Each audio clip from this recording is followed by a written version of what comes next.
Hi friends, welcome back to my channel. ತುಂಬ ಸುಲಭವಾದ ಕರ್ಜಿಕಾಯಿ recipe. ಇದು ತಿಂಗಳುಗಟ್ಟಲೆ ಇಟ್ಟರೂ ಹಾಳಾಗೋದಿಲ್ಲ. ಮಾಡಿಬಿಟ್ಟು ಈ ಥರ ಏಟೇಟ್ ಬಾಕ್ಸಲ್ಲಿ ಹಾಕಿಟ್ಬಿಡಿ. ನಿಮ್ಗೆ ಯಾವಾಗ ಬೇಕು ಆವಾಗ ತಿನ್ಬೋದು. ಮಕ್ಕಳಿಗೆ ಸ್ನ್ಯಾಕ್ಸ್ ಬಾಕ್ಸಲ್ಲಿ ಕೂಡ ಹಾಕಿ ಕೊಡ್ಬೋದು. ತುಂಬ ರುಚಿಯಾಗಿರುತ್ತೆ. ತೋರಿಸ್ತೀನಿ ನೋಡಿ. ಎಷ್ಟು ಚೆನ್ನಾಗಿದೆ ಅಂದರೆ ಕ್ರಿಸ್ಪಿಯಾಗಿರುತ್ತೆ. ನೀವು ಎಷ್ಟೇ ದಿನ ಇಟ್ಟರೂ ಕೂಡ ಇದು ಇದೇ ರೀತಿಯಾಗಿ ಕ್ರಿಸ್ಪಿ ಇರುತ್ತೆ, ರುಚಿಯಾಗಿರುತ್ತೆ ಅಂತ ಹೇಳ್ತಾ ಇದ್ದೀನಿ. ನೋಡಿ, ಈ ರೀತಿಯಾಗಿ ನಾವು ಮಾಡಿಟ್ಬಿಟ್ರೆ ಯಾವಾಗ ಬೇಕೋ ಆವಾಗ ಚಿಕ್ಕ ಹಸಿವು ಆಗ್ತಾ ಇರುತ್ತೆ, ಅಥವಾ ಈವ್ನಿಂಗ್ ಟೈಮಲ್ಲಿ, ಅಥವಾ ಯಾರಾದರೂ ಗೆಸ್ಟ್ ಬಂದರೆ, ಅಥವಾ ಮಕ್ಕಳಿಗೆ ಸ್ನ್ಯಾಕ್ಸ್ ಬಾಕ್ಸಿಗೆ ಅಂದರೆ ಲಂಚ್ ಬಾಕ್ಸಿಗೆ ಕೂಡ ನಾವು ಹಾಕ್ಕೊಡ್ಬೋದು. ಬನ್ನಿ ಯಾವ ರೀತಿ ಮಾಡೋದು ಅಂತ ನೋಡೋಣ. ಇಲ್ಲಿ ಒಂದು ಪಾತ್ರೆಯಲ್ಲಿ ನಾನಿಲ್ಲಿ ಮೈದಾ ಹಿಟ್ಟನ್ನು ಯೂಸ್ ಮಾಡ್ತೀನಿ ಫ್ರೆಂಡ್ಸ್. ಮೈದಾ ಹಿಟ್ಟು ನಮ್ಮ ಆರೋಗ್ಯಕ್ಕೆ ಒಳ್ಳೆಯದಲ್ಲ, ಇದು ಎಲ್ರಿಗೂ ಗೊತ್ತು. ಆದರೆ ಕೆಲವೊಂದು ಸಲ ಯೂಸ್ ಮಾಡಬೇಕಾಗತ್ತೆ.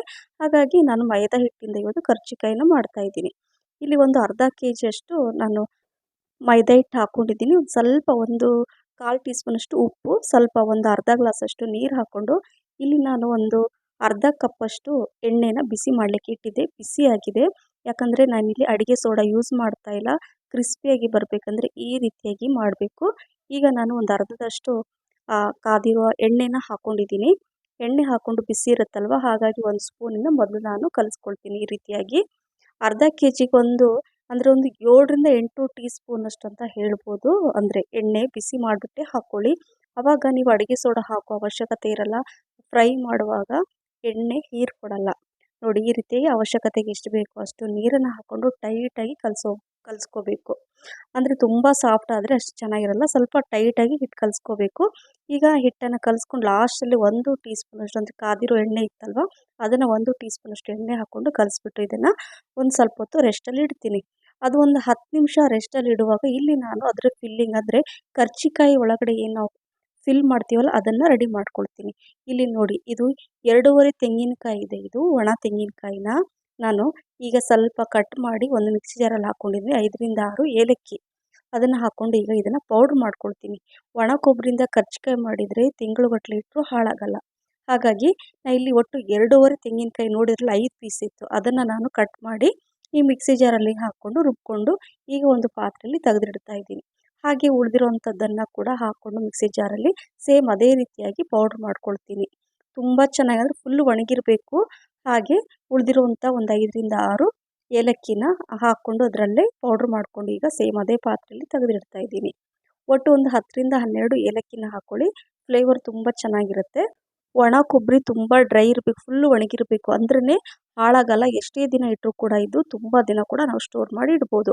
ಸೊ ಅದೇ ಮಿಕ್ಸಿ ಜಾರಲ್ಲಿ ನಾನು ಅರ್ಧ ಕೆ ಜಿಯಷ್ಟು ಕಡಲೆ ಪಫು ಅಂತೀರಲ್ವ, ಸೊ ಅದನ್ನು ಅಥವಾ ಪುಟಾಣಿ ಅದನ್ನು ಹಾಕ್ಕೊಂಡು ಮಿಕ್ಸಿ ಜಾರಲ್ಲಿ ಪೌಡ್ರ್ ಮಾಡ್ಕೊಳ್ತೀನಿ.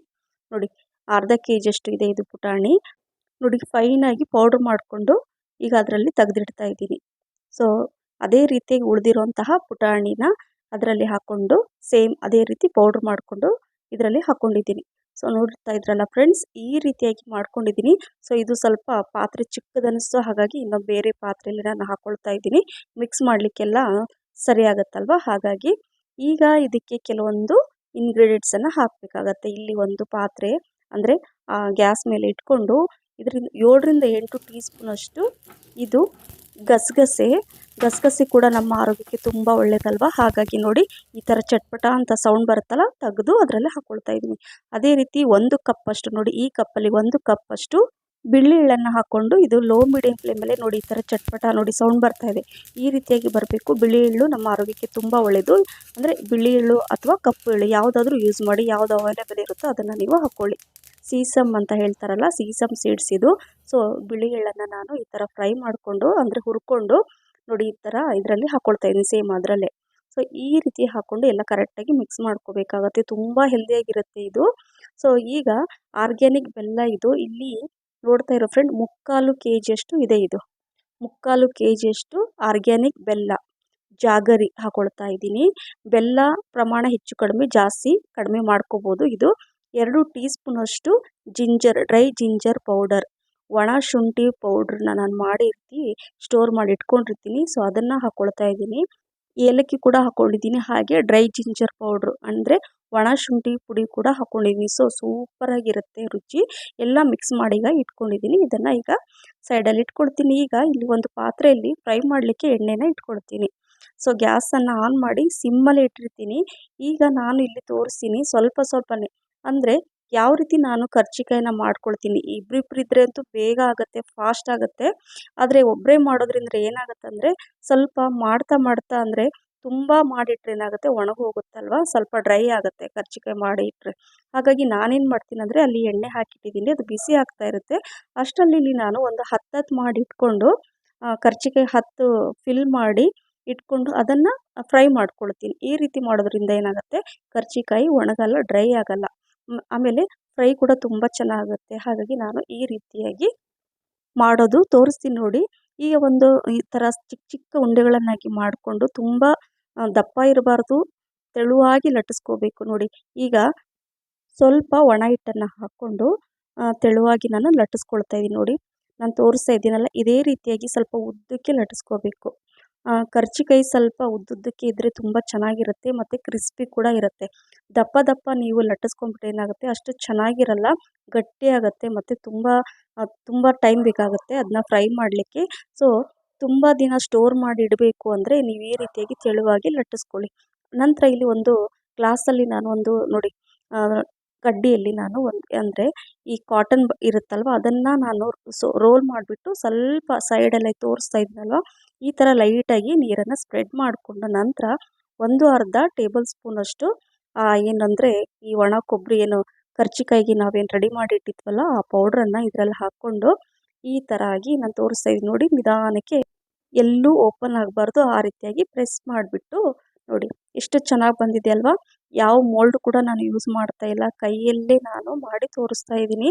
ಆದರೆ ಎಲ್ಲ ಒಂದೇ ಸೈಜಲ್ಲಿ ನಾನು ಮಾಡಿದ್ದೀನಿ, ತುಂಬ ಚೆನ್ನಾಗಿ ಬಂದಿದೆ ನೋಡಿ. ಈ ರೀತಿಯಾಗಿ ಸ್ವಲ್ಪ ನೀರನ್ನು ಸ್ಪ್ರೆಡ್ ಮಾಡಿ ಅರ್ಧ ಟೇಬಲ್ ಸ್ಪೂನಷ್ಟು ಈ ಪೌಡ್ರನ್ನು ಹಾಕ್ಕೊಂಡು ಕ್ಲೋಸ್ ಮಾಡಬೇಕು ನೋಡಿ. ನಾನು ಯಾವ ರೀತಿ ಕ್ಲೋಸ್ ಮಾಡ್ತಾ ಇದ್ದೀನಿ ನೋಡಿದ್ರಲ್ಲ ಫ್ರೆಂಡ್ಸ್, ಇಷ್ಟು ನೀಟಾಗಿ ತುಂಬ ಚೆನ್ನಾಗಿ ಬರುತ್ತೆ. ಹಾಗಾಗಿ ನಾನು ಇದೇ ರೀತಿಯಾಗಿ ನಿಮಗೆ ತೋರಿಸ್ತಾ ಇದ್ದೀನಿ. ತುಂಬ ಚೆನ್ನಾಗಿ ಬರುತ್ತೆ ಮತ್ತು ಎಲ್ಲೂ ಕೂಡ ಫ್ರೈ ಮಾಡುವಾಗ ಓಪನ್ ಆಗಲ್ಲ, ಅದು ಒಡೆಯಲ್ಲ.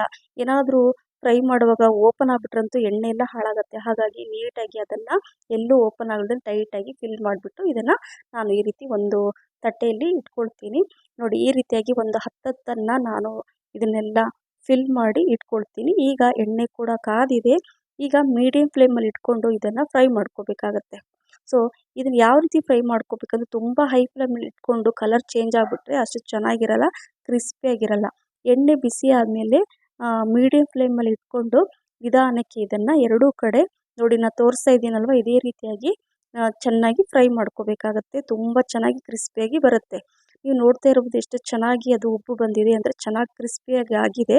ಯಾಕಂದರೆ ನೀವು ಅಡುಗೆ ಸೋಡಾ ಕೂಡ ಹಾಕಿಲ್ಲ, ಎಣ್ಣೆ ಬಿಸಿ ಮಾಡಿ ಹಾಕಿದ್ರಿಂದ ನಾವು ಈ ರೀತಿಯಾಗಿ ಕಲರ್ ಕೂಡ ತುಂಬ ಚೆನ್ನಾಗಿ ಬಂದಿದೆ. ಈ ರೀತಿ ಗೋಲ್ಡನ್ ಕಲರ್ ಬರಬೇಕು. ಅದೇ ರೀತಿಯಾಗಿ ಉಳಿದಿರುವಂತಹ ಕರ್ಜಿಕಾಯಿನ ಸೇಮ್ ಅದೇ ರೀತಿ ಫ್ರೈ ಮಾಡಿಕೊಂಡು ನಾನು ಎಲ್ಲ ತೆಗೆದಿಡ್ತಾ ಇದ್ದೀನಿ. ನೋಡಿದ್ರಲ್ಲ ಫ್ರೆಂಡ್ಸ್, ಎಲ್ಲ ಒಂದೇ ಸೈಜಲ್ಲಿದೆ, ಎಲ್ಲೂ ಚಿಕ್ಕದು ದೊಡ್ಡದು ಅಂತ ಎಲ್ಲೂ ಆಗಿಲ್ಲ, ಕೈಯಿಂದನೇ ಮಾಡಿರೋದು. ನಿಮಗೆ ಕೈಯಿಂದ ಈ ರೀತಿ ಫಿಲ್ ಮಾಡೋಕ್ಕೆ ಬರಲ್ಲ ಅಂದರೆ ನೀವು ಅದು ಮೋಲ್ಡ್ ಸಿಗುತ್ತೆ, ಸೊ ಅದನ್ನು ಕೂಡ ನೀವು ಯೂಸ್ ಮಾಡಿ. ನಿಮ್ಗೆ ಯಾವ ರೀತಿ ಅನುಕೂಲ ಆಗುತ್ತೋ ಆ ರೀತಿಯಾಗಿ ನೀವು ಮಾಡ್ಕೋಬೋದು. ಆದರೆ ಇದು ತುಂಬ ದಿನ ಸ್ಟೋರ್ ಮಾಡಿ ಇಡ್ಬೋದು, ತಿಂಗಳುಗಟ್ಟಲೆ ಇಡ್ಬೋದು. ಮನೆಗೆ ಯಾರೇ ಗೆಸ್ಟ್ ಬಂದರೂ ಕೂಡ ಟೀ ಟೈಮ್ ಸ್ನ್ಯಾಕ್ಸ್ ಆಗಿ ಕೂಡ ಯೂಸ್ ಮಾಡ್ಬೋದು ಮತ್ತು ಮಕ್ಕಳಿಗೆ ಶಾರ್ಟ್ ಬ್ರೇಕ್ ಕೂಡ ಕೊಡ್ಬೋದು. ಸೊ ಇದೇ ರೀತಿ ನಾನು ಎಲ್ಲ ಫ್ರೈ ಮಾಡಿ ಈಗ ಇಟ್ಕೊಂಡಿದ್ದೀನಿ ನೋಡಿ. ನಾನು ಅರ್ಧದಷ್ಟು ಮಾಡಿದ್ದೀನಿ, ಇನ್ನು ಅರ್ಧದಷ್ಟು ಅದು ಇದೆಯಲ್ವ, ಅದು ನಾನು ಯಾವಾಗಾದ್ರೂ ನನಗೆ ಬೇಕಾದಾಗ ಮಾಡ್ಕೋಬೋದು, ತುಂಬ ದಿನ ಇಡ್ಬೋದು, ಅದು ಹಾಳಾಗಲ್ಲ. ಸೊ ನೋಡಿ ತೋರಿಸ್ತೀನಿ ಯಾವ ರೀತಿ ಎಷ್ಟು ಕ್ರಿಸ್ಪಿಯಾಗಿ ಬಂದಿದೆ ಅಲ್ವಾ, ತುಂಬ ಚೆನ್ನಾಗಿ ಬಂದಿದೆ. ಈ ರೀತಿಯಾಗಿ ನೀವು ಮಾಡಿಟ್ಕೊಳ್ಳಿ, ರುಚಿ ಅಂತೂ ಸೂಪರಾಗಿರುತ್ತೆ ಫ್ರೆಂಡ್ಸ್. ನೋಡಿ ತೋರಿಸ್ತೀನಿ ಅಲ್ವಾ, ತುಂಬ ಚೆನ್ನಾಗಿ ಕ್ರಿಸ್ಪಿಯಾಗಿ ಬಂದಿದೆ. ನೀವು ಮಿಸ್ ಮಾಡದೆ ಒಮ್ಮೆ ಮಾಡಿ, ನಿಮ್ಮ ಫೇವ್ರೇಟ್ ಆಗಿಬಿಡುತ್ತೆ. ಇದನ್ನು ಈ ರೀತಿ ಏರ್ಟೈಟ್ ಬಾಕ್ಸಲ್ಲಿ ಹಾಕಿಬಿಟ್ಟು ನೀವು ಯೂಸ್ ಮಾಡ್ಬೋದು. ಈ ರೆಸಿಪಿ ನಿಮಗೆ ಇಷ್ಟ ಆಗಿದೆ ಅಂತ ಅಂದ್ಕೊಂಡಿದ್ದೀನಿ ಫ್ರೆಂಡ್ಸ್. ಲೈಕ್, ಶೇರ್, ಕಮೆಂಟ್ಸ್ ಮತ್ತು ಸಬ್ಸ್ಕ್ರೈಬ್ ಮಾಡೋದನ್ನು ಮರಿಬೇಡಿ. ಮತ್ತೆ ಇನ್ನೊಂದು ರುಚಿಯಾದ ಹೊಸ ರೆಸಿಪಿ ಜೊತೆ ಸಿಗ್ತೀನಿ. Thank you for watching. Bye.